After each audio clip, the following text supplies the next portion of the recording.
I'd say that of all the creators who have been on reality based, and that even includes people hired by the Rippaverse, I'd say you're most in favor of what it does, its aims, and its Mm. objectives. So here's a question: How did you, first of all, how did you discover Eric July, the founder and current owner, hopefully forever, of the Rippaverse? And then after that, how did you discover the organization itself?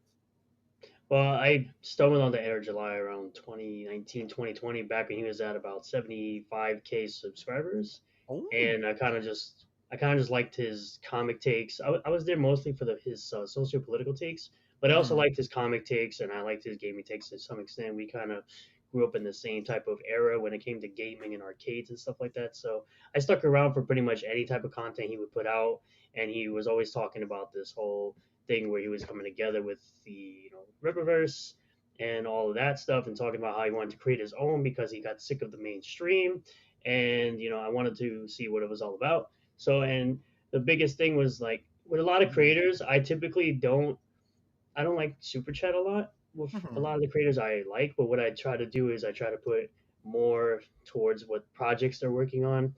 So this was kind of one of those opportunities I got to put in more, invest more into a project to see what it was all about, and I'm enjoying it so far. I mean, I did Mhm. do an all in for Yaira, of course. I posted that Oh. online, and the usual suspects like to Mhm. laugh and all this good stuff, but it's interesting when you see your usual people that typically don't like you. They want to sit up here and laugh about the amount of support you put into something you like when they know for a fact that they don't see that type of support ever. And Mhm. it's interesting to watch them laugh. Meanwhile, they don't ever receive that type of support. And they kind of, deep down, they wish that they would get that type of support from a person like me or even anybody in the chat or anything like that. Oh, so I think a great way of bottling all that up into a single word from the pro Ripper perspective is envy. Right. Do you agree with that Yes. assessment? I like Yes. boiling things down, ladies and gentlemen.